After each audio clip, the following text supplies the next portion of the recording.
Welcome, fellow travelers of the forgotten roads and wanderers of wilds, to the Verdant Enclave. I'm your host and sometimes friendly DM. More relevant to today's discussion, I'm also your fellow wanderer and wilderness guide to the Ranger class of 5th edition Dungeons and Dragons. Let's talk battle damage. Before we get started, I'd like to take this opportunity to cover some details in this new format for analyzing the battle performances of the different characters. I've had to change the formula for the baseline comparison, and I'd also like to outline some of the house rules we use during play. The formula Chris at Treatmonk's Temple uses variables which, while including the possibilities of the game, unfortunately degrade the overall accuracy of the formula, as it adds in possibility without regard for the fact that the chance doesn't factor into averages. Advantage, disadvantage, and critical hits are outliers of battle data, not constants, whereas making attacks and hits are constants. Further, his method calculates for the round. While this isn't necessarily a problem, it isn't working well with the manner I've been tracking damage for the Land of the Hunter. Consequently, I've modified Chris's approach, first by removing those variable components of the formula, thereby reducing it to the more basic form of chance to hit and average of damage dice plus the appropriate modifiers. I chose a base armor class of 15 to determine the basic chance to hit, and then ran the numbers as average per hit rather than per round. There are three house rules we use that do have a small impact on the outcomes of battle analysis. First up is massive damage. If an enemy creature is reduced to 1 HP by a single attack, I have that creature roll a Constitution saving throw. If they then fail the DC that I set, then I rule it as massive damage, and the creature dies instantly. This can result in an opponent being removed earlier than they would otherwise, thereby reducing the chances of gathering further data. Second is glancing blow.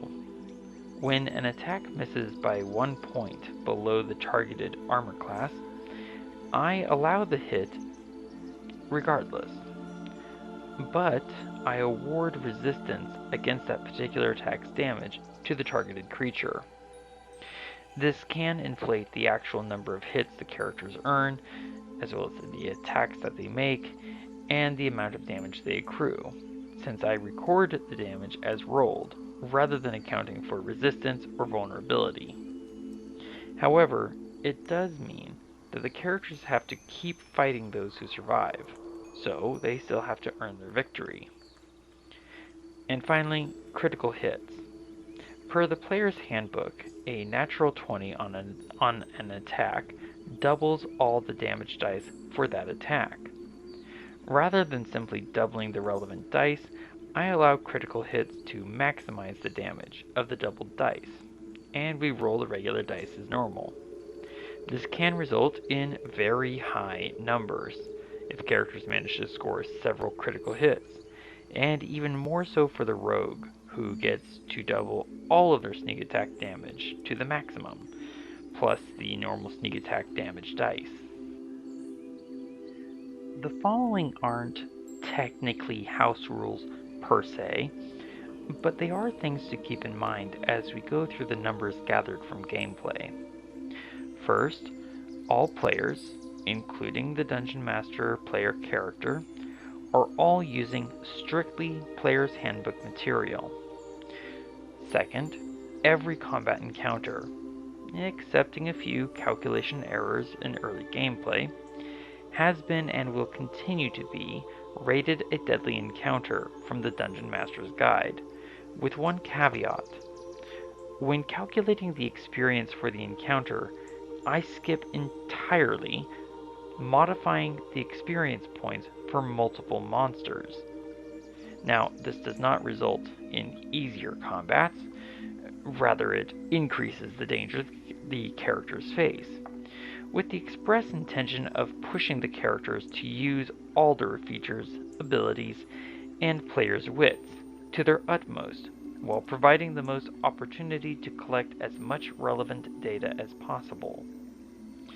Third, I quite enjoy homebrewing magical items for the characters and working them into the world of the game, so certain unusual things might occur, such as a player armor class of 25, but I also make them earn those very powerful items, while at the same time restricting all access to any plus insert number here weapons. Given the enhanced deadly nature of the combats, I also allow many of the optional combat rules provided in the Dungeon Master's Guide, including cleaving through creatures, though it has been modified to include ranged attacks instead of just melee. I've used the words damage rolled several times, but it was brought to my attention that this could be misleading, especially in regard to area of effect abilities if I otherwise say something like damage dealt or shatter dealt this much damage. The number rolled on the dice is not the same as the damage dealt in such cases. For example, if I as the ranger use Hail of Thorns, I roll the damage once and apply that to all affected creatures. If I use the terminology of dealt, then I should be accounting for the damage dealt to all the affected creatures. This, however, can be something that might end up being visually unverifiable, as I do not always have the recording screen aligned properly. For the sake of clarity and transparency, then, I have been and will continue attempting to record only the damage rolled, as that is visually verifiable in the chat window. Keep in mind that this could potentially undersell the value of certain AoE abilities and spells, since I won't be reporting how much total is dealt. I could try to report on the number of creatures affected, as well as whether they succeeded or failed on any relevant saving throws, but it will be a major alteration to the style of reporting previously done. If you want me to start tracking those details as well, please let me know in the comments below. Otherwise, I will continue as I have been. There have been two primary questions I am examining in this adventure, but I chose to add an extension to one of them, as it is a statement I've heard before in relation to rangers. The original two questions are, does the ranger need Hunter's Mark in order to do comparable damage? And, are fighters better as archers than rangers? The extended question is, do rangers need their spells in order to keep up with martial class damage output? To clarify, comparable should be understood as equivalent. In other words, in order for the question to be regarded as yes, then rangers would have to use Hunter's Mark in order to do the same damage as a fighter or a paladin or a rogue, or any of the other martial classes. If Hunter's Mark is not needed in order to accomplish comparability, then the question would be answered no. Let's get started with Thea the Rogue, Thief subclass, level 18. Of the subclass features, Thea used Fast Hands 1 time successfully, Second Story Work 3 times in order to get into better or necessary positions, and Supreme Sneak 3 times. Use Magic Device was used 2 times. Slippery Mind was relevant 2 times out of the level, and Thieves' Reflexes was used to add 4 total turns, generating an extra 33 points of weapon damage and 131 points of sneak attack. Elusive was relevant 2 times in particular. General abilities are those abilities which anyone can have or choose, such as feats, of which Thea has Athlete, Dual Wielder, Sharpshooter, and Skulker. Athlete was used 1 time to overcome movement restrictions and outmaneuver opponents. Dual Wielder was used 0 times. Sharpshooter was used 35 times successfully out of 41 uses, adding 350 points to Thea's total damage rolled for this level, which is 20% of the level's total. Skulker was used to mitigate disadvantage on perception checks, hide, or remain hidden successfully 9 times. Over the course of level 18, Thea made 28 attacks, 19 of which were hits, for a hit-to-attack ratio of 67.86%. With Thieves' Reflexes and Charm of Haste, Thea was able to add 10 more attacks and 10 more hits, for an improved hit ratio of 76.32%. Class features refers specifically to core class abilities, such as Cunning Action, the rogue ability to hide, disengage, and dash, with a bonus action instead of an action. Thea used her bonus action to hide successfully 33 times, 2 times to disengage, and dash 2 times.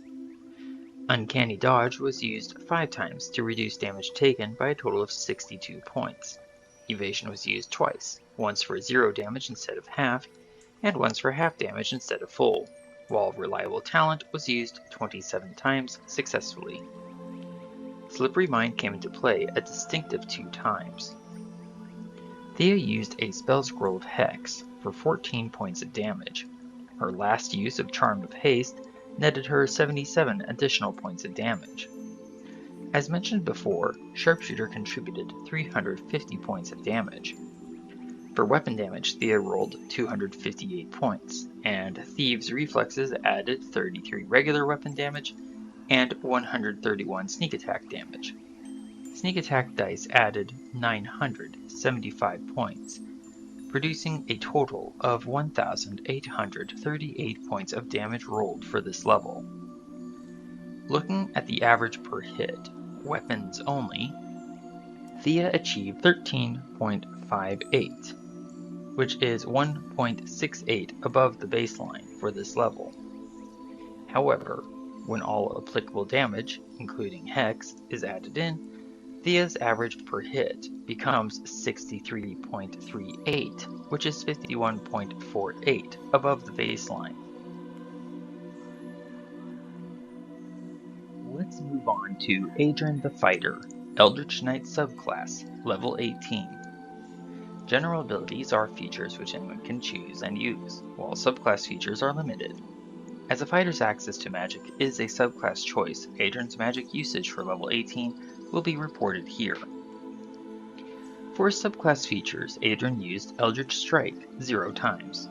War Magic was used 2 times to action, cast a cantrip, and bonus action, attack with a weapon. Improved War Magic was used 4 times to action, cast a spell, and bonus action, attack with a weapon.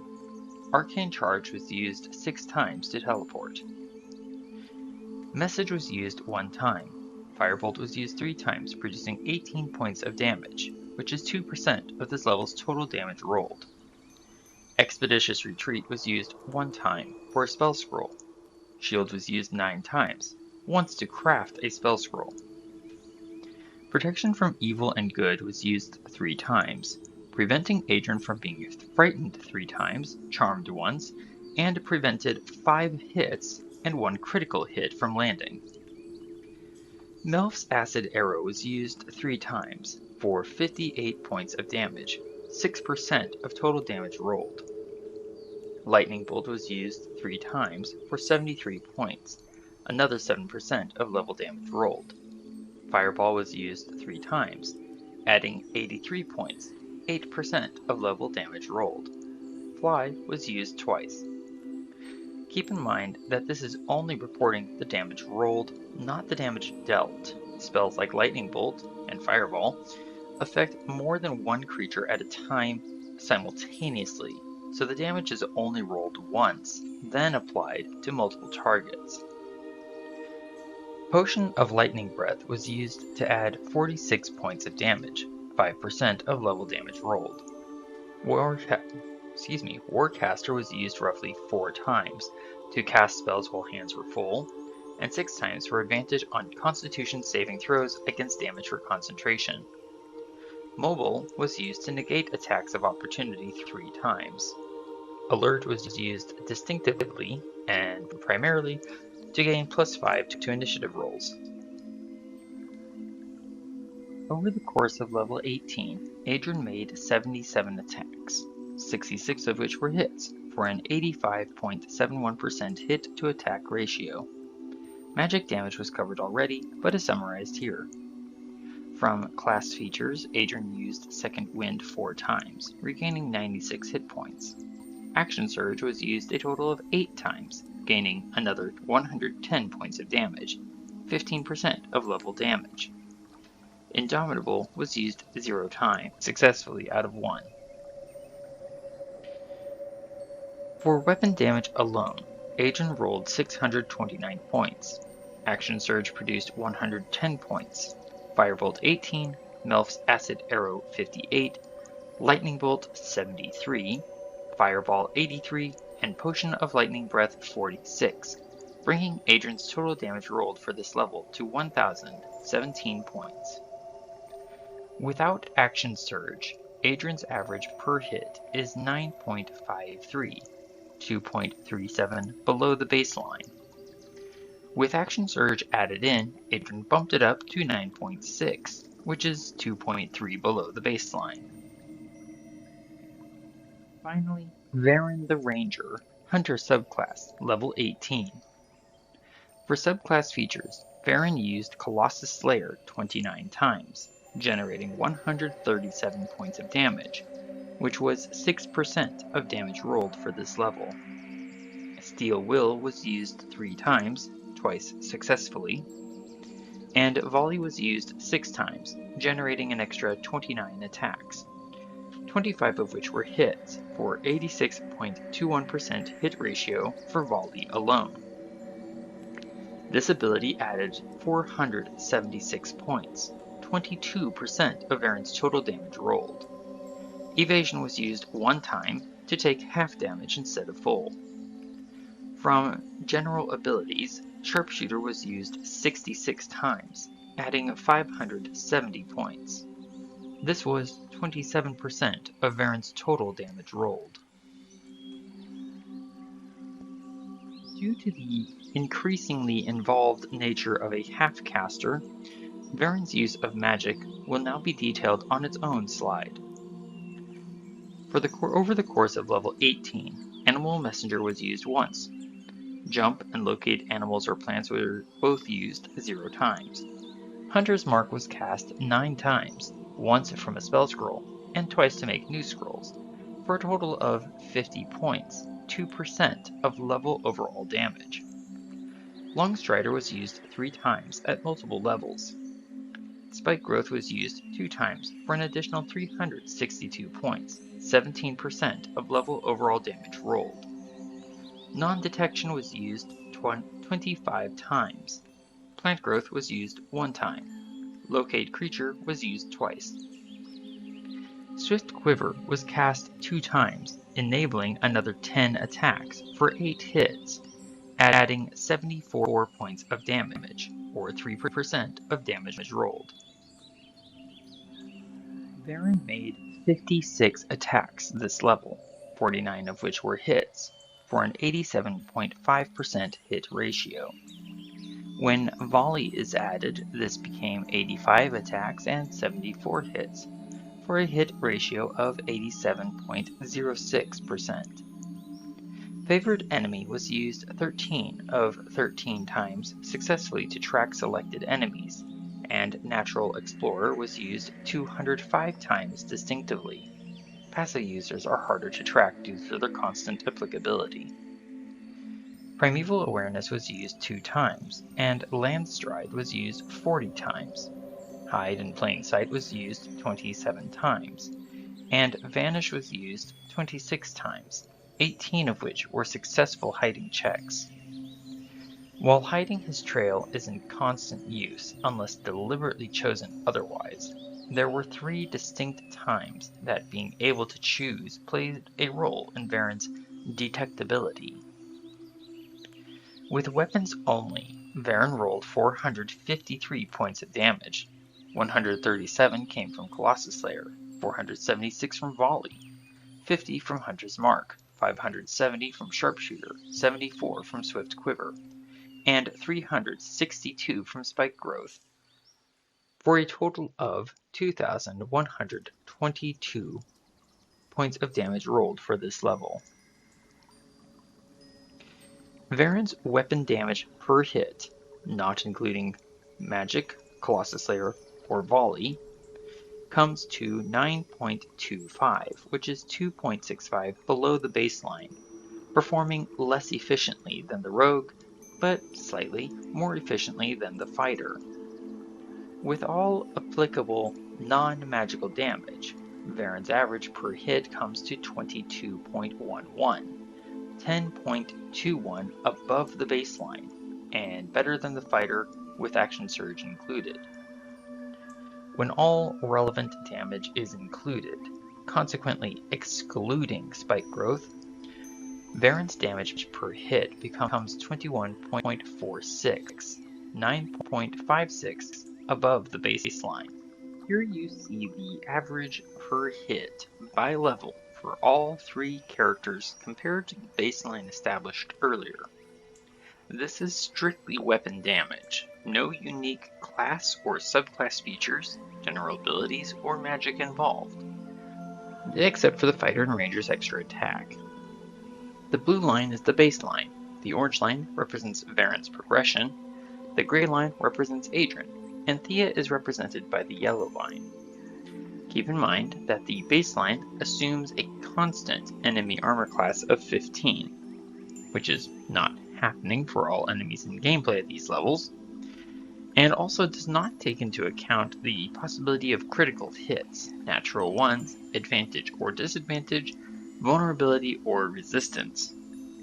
Further, this does include one unique aspect of the fighter, that since 11th level the fighter can make an additional extra attack. This is due to my own lack of preparation, because I am not able to sparse that ability out. As you can see, without their specific class features, even with extra attack, the individual classes struggle to maintain the baseline past level 7. This is probably because the established baseline includes base features and abilities specific to the Warlock, so it might be interesting at some point to see what would happen if a different featureless baseline were made for a better comparison. In the meantime, let's add in the other applicable damage riders.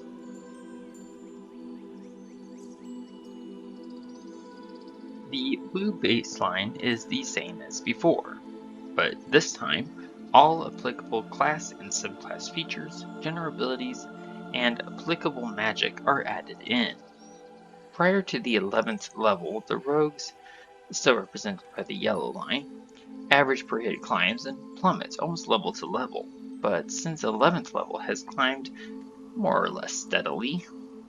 However, the rogue does remain quite high in efficiency compared to the other two, a direct result of sneak attack. Of note, the rogue's average per hit falls dramatically from 16th to 17th levels. This is probably caused by a couple of factors. One, there were fewer fights required to move from 17th to 18th level than from 16th to 17th, which means that the rogue gets fewer attacks overall, also reducing hits, which consequently lowers the amount of sneak attack damage rolled.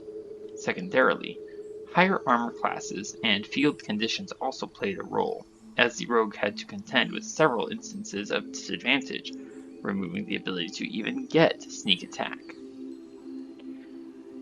The gray line representing the fighter by comparison stays fairly consistent to the baseline, with occasional variance, despite the fact that the characters rarely deal with a consistent armor class of 15. Do note that this is not indicative of underperformance. Rather, it shows that even when not faced with consistent situations or enemies, the fighter is an efficient martial class to play. The ranger is portrayed by the orange line and has an interesting progression. Except for 9th and 10th levels, the ranger performs above the baseline fairly consistently, though obviously not in the same dizzying heights of efficiency the rogue obtained. To note, This is roughly about the same point in the game where the ranger switched to using a sling, due to lack of wood for resupplying arrows. This means that the ranger is using a small, but significantly underpowered weapon system compared to the other two classes most of the time. For the purpose of this discussion, efficiency is the ratio of useful outcome to the total input in any system, specifically the combat system of 5th edition Dungeons & Dragons. Therefore, this chart shows the graphical representation of the amount of rolled damage dice to the number of hits. What is being displayed here is that the rogue is the most efficient combatant. That is, the rogue uses comparatively few hits to gain purely high damage output, so long as the rogue can gain sneak attack. The fighter is perhaps merely efficient, not inefficient because the fighter stays so close to the baseline so consistently. The ranger would be therefore considered as a good efficiency combatant, performing more often than not above both the fighter and the baseline. On this chart, a character performing consistently below the baseline would be considered inefficient. So with the efficiency of the characters established, let's move to the damage output. Appearing now on screen are each character's total damage rolled per level from 1st to 18th level. This metric is measuring the damage rolled, not the damage dealt. This consequently ignores situational aspects such as immunity, resistance, and vulnerability. As the graph's title says, this is based on solely weapon damage rolled, without unique features like sneak attack, action surge, Colossus Slayer, or volley, no abilities like sharpshooter, and no magic such as Hunter's Mark or Lightning Bolt. It does, however, include extra attack for both the fighter and the ranger.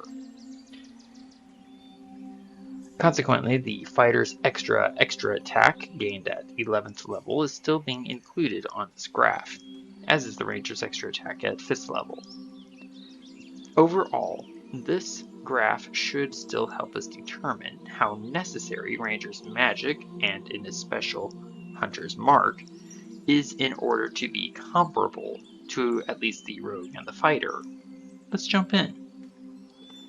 The blue columns represent the ranger, the orange columns are for the fighter, and the gray columns are for the rogue. Thus far, the ranger has outperformed the other two classes with weapons only 10 out of 18 levels played. The fighter has outperformed the other two classes 7 times out of 18 levels. And if you are watching, you will see that all 7 of these occurrences are after 11th level, when the fighter gained the additional extra attack. The rogue has passed the other two classes 1 time out of 18 levels. Thus far, then, the ranger has dealt more damage 55.56% of the time. The fighter 38.89% of the time, and the rogue 5.55%. These damage totals do exclude the ranger's magic and features, suggesting so far that Hunter's Mark and other such ranger magic is not required for comparable performance from the ranger, though it does help a little the ranger's combat efficiency as shown on the previous chart. Further, this suggests to me, so far, that the ranger does not need their magic in order to keep up with the fighter or the rogue, as the ranger has surpassed the other two classes more times than not. But now let's take a look at what happens when all the relevant features and abilities are added in. Now class and subclass features, general abilities, and magic have been added back in. This does include a secondary environmental damage, but note that this graph only includes damage rolled, not damage dealt. So if an effect hits more than one creature, I only capture the damage rolled. This is in keeping with the Player's Handbook, Chapter 9, page 196, section Damage Rolls, that, quote, if a spell or other effect deals damage to more than one target at the same time, roll the damage once for all of them. For example, when a wizard casts Fireball or a cleric casts Flame Strike, the spell's damage is rolled once for all creatures caught in the blast. End quote. With that out of the way, the blue columns represent the Ranger, who now surpasses the two other classes 14 out of 18 levels, or 77.78% of levels played. The Rogue has surpassed the two other classes 4 out of 18 levels, or 22.22% of levels played. The Fighter has surpassed the Rogue 6 out of the 18 levels played, but has not surpassed the Ranger once. Out of 20 levels available, the Ranger has thus far outperformed the other two classes 14 levels out of 20, or 70%, while the Rogue has outperformed the other classes 4 levels out of 20, or 20%. The Fighter has outperformed the Rogue only 6 levels out of 20, but not once the Ranger, and 2 levels remain out of 20 for the leftover 10%. This shows that, despite the Rogue's incredible efficiency, its total damage output is not to the same level as the Fighter, though on occasion the Rogue can deliver absolutely enormous amounts of damage. But the Ranger has, thus far, more often than not, outperformed the other two classes, with and without magic, with and without feats, with and without class and subclass features. I feel I should further point out that since roughly 10th level, Varen has relied almost solely on his sling, until recently dealing only 1d4 plus his dexterity modifier, while the other two have used, primarily, the longbow and rapier, both dealing 1d8 plus dexterity modifiers. Yet the Ranger has still been able to outperform. Only 2 more levels of gameplay await to be captured. I hope you're finding this analysis as interesting as I am, and that you will continue to explore the Ranger class with me, as well as joining Adrian, Thea, and Varen in the Land of the Hunter. Thank you so much for watching, and I hope you have a great day.